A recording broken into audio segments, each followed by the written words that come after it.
नमस्कार, आप देख रहे हैं स्पोर्ट्स वीके। मैं हूं आपके साथ योगेश मिश्रा। क्या भारतीय क्रिकेट टीम में सब कुछ ठीक नहीं चल रहा है?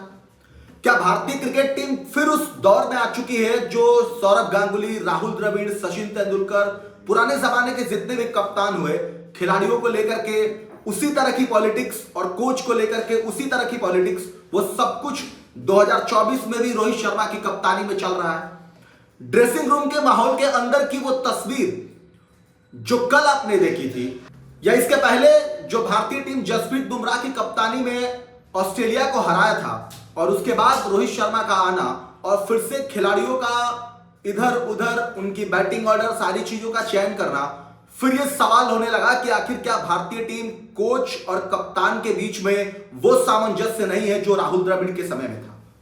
हाल फिलहाल में भारत T20 वर्ल्ड कप जीता, जिसमें राहुल द्रविड़ ने बहुत बड़ी बात कही थी। उन्होंने कहा था कि रोहित के साथ बहुत ऐसी जगह पे बातें आई जहां मैं रोहित के खिलाफ था, लेकिन रोहित ने डिसीजन लिया और मैंने उनका बाद में समर्थन भी किया।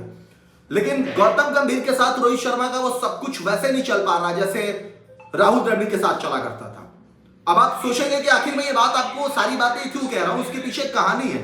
भारतीय क्रिकेट टीम के वो गेंदबाज जिन्होंने टेस्ट में या T20 फॉर्मेट में या वनडे में जिस तरीके की गेंदबाजी की दुनिया ने उनका लोहा माना, कैरम बॉल जब वो डालते थे तो बैट्समैन सोचना पड़ता था बैट्समैन को कि गेंद कैरम बॉल अगर पड़ी है तो डिफेंड कर पाऊंगा या नहीं कर पाऊंगा, क्योंकि अक्सर अश्विन के उस गेंद पर विकेट मिला करता था।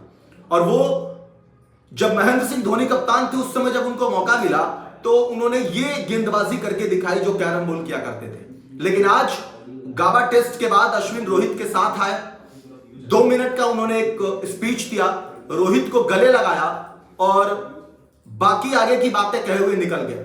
जैसे ही रोहित शर्मा के साथ अश्विन आए और जब उन्होंने अपनी कुछ चंद मिनटों में बातें कही और निकल गए, तो सवाल फिर तैरने लगा कि क्या ड्रेसिंग रूम में सब कुछ ठीक नहीं चल रहा है। क्योंकि जब उन्होंने संन्यास का ऐलान किया अंतरराष्ट्रीय क्रिकेट से, तो यह बात तो जरूर हो गई कि ये आखिर अचानक उन्होंने नहीं सोचा होगा, उसके पीछे भी कुछ कहानी होगी। और कहानी क्या है? उन्होंने पिंक बॉल से, जिसका पहले जो जसप्रीत बुमराह जिसमें कप्तानी कर रहे थे, शायद उन्होंने खेलने से मना कर दिया था, और शायद उनकी रोहित शर्मा से बातचीत हुई थी और उसके बाद ही उन्होंने डिसीजन लिया था। अब ऐसे में फिर से वही सवाल है कि रोहित शर्मा ने जब उनको मना किया तो फिर उन्होंने उसी टाइम संन्यास का ऐलान क्यों नहीं किया? यानी कि जब भारतीय टीम जसप्रीत बुमराह की कप्तानी में जीता, वहां पर उन्होंने ऐलान क्यों नहीं किया? तो अभी गाबा टेस्ट हारने के बाद ही किया, यह भी एक बड़ा सवाल है। दूसरा सवाल यह है कि अगर वो प्रेस कॉन्फ्रेंस में आए तो उन्होंने अपनी पूरी बात नहीं कही, बस इन्होंने ये कहा कि मैं अंतरराष्ट्रीय क्रिकेट से संन्यास ले रहा हूं। यह भी एक बड़ा सवाल है। उनके जाने के बाद रोहित शर्मा ने क्या कहा वो भी आपको बताएंगे। दरअसल रविंद्र चंद्र अश्विन जिस तरीके से ड्रेसिंग रूम में या डगआउट में बैठे हुए थे, उनको लेकर के सवाल था, और उनकी जगह पे जब रविंद्र जडेजा को मौका दिया जा रहा था वो भी अपने आप में सवाल था। क्योंकि रविंद्र चंद्र अश्विन ऐसे गेंदबाज हैं कि टेस्ट में उनकी कह सकते हैं कि काबिलियत पे, उनकी गेंदबाजी पे किसी को शक नहीं है, और वो विकेट निकालते हैं अपने गेंदबाजी के सामने, वो भी ऑस्ट्रेलिया जैसे मैदान पर जहां आप जाकर के 5 टेस्ट सीरीज खेल रहे हैं, वहां पे अगर अश्विन को मौका नहीं मिल रहा तो फिर ये सवाल होने लगते हैं। अब इनको लेकर के जब उन्होंने गले मिले, निकल गए, उस पर रोहित शर्मा ने क्या कहा? रोहित शर्मा ने अश्विन को लेकर यह कहा कि हम ये सोच रहे हैं कि खिलाड़ियों को अपने ऊपर छोड़ देना चाहिए कि किस तरीके से वो अपना फैसला ले सके। और उसके बाद उन्होंने कहा कि ड्रेसिंग रूम में हमेशा ऐसी बात होती रहती है, हम बात कोच और कप्तान के बीच में भी होता रहता है कि अगर कोई खिलाड़ी अपना डिसीजन लेना चाहता है, खुद का फैसला लेना चाहता है, जैसे संन्यास है या बाकी चीजों को लेकर के, तो उसमें हमारा अपना कोई विचार नहीं होना चाहिए, वो उसके लिए स्वतंत्र है। अब ऐसी परिस्थिति में यह है कि ऐसे कितने खिलाड़ी हुए? रोहित शर्मा से पहले रोहित शर्मा एक ऐसे कप्तान है कि जब उनके ऊपर 100 सवाल थे तब महेंद्र सिंह धोनी जैसा कप्तान उनको लगातार ऑस्ट्रेलियाई दौरे पे, जहां पे अश्विन ने संन्यास लिया है, वही दौरे पर उनके लगातार फ्लॉप के बाद भी उनको मौके मिले। अब इसीलिए लोग अश्विन को लेकर के बार बार सवाल कर रहे हैं। अश्विन ने हालांकि एक शब्द में बात बहुत अच्छी कही कि मैंने रोहित शर्मा से बातचीत की थी और मैंने ये बात उनको पहले बताया कि अगर मेरी जरूरत नहीं है तो मैं संन्यास ले लेता हूं।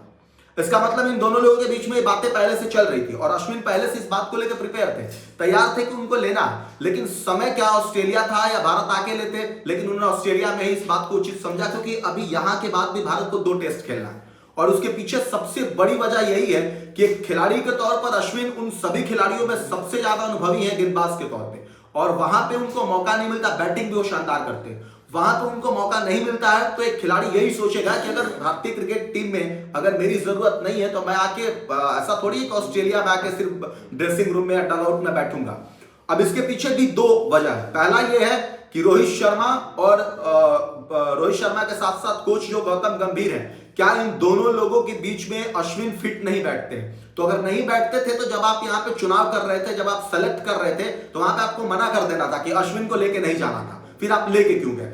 दूसरा यह है कि गौतम गंभीर संभवतः ऐसी स्थिति है कि अश्विन को हर जगह साथ लेकर के खेलना कह दीजिए या टीम में बार बार मौके देना चाहिए, वो नहीं चाहते। फिर पुराना रिकॉर्ड अगर आप लेकर देखेंगे तो आप समझ जाएंगे कि अश्विन और गौतम गंभीर के बीच में क्या तालमेल रही है। तो इस तरीके से भारतीय क्रिकेट टीम में एक तो गेंदबाजी के तौर पर एक अध्याय का कह सकते हैं कि खत्म हो चुका है, जो अश्विन ने जो कुछ भी भारतीय क्रिकेट के लिए किया, लेकिन ऐसे जगह पे किया है वो थोड़ा सा उसको कह लें कि एक्सेप्ट करना थोड़ा सा असंभव जैसा लग रहा है, उसको हम नहीं कर पा रहे क्योंकि अश्विन के साथ अभी ऐसी उम्मीद नहीं थी। अश्विन अभी बहुत लंबा खेल सकते थे। अब इस तरीके से भारतीय कप्तान पर भी सवाल है, कोच पर भी सवाल है, अश्विन ने जिस स्थिति में ये लिया ये भी अब कई सवालों के घेरे में। बहरहाल आप अश्विन के इस संन्यास से क्या सोचते हैं? आपको क्या लगता है कि अश्विन को अभी लेना चाहिए था, थोड़ा वेट करना चाहिए? कमेंट करके जरूर बताएं।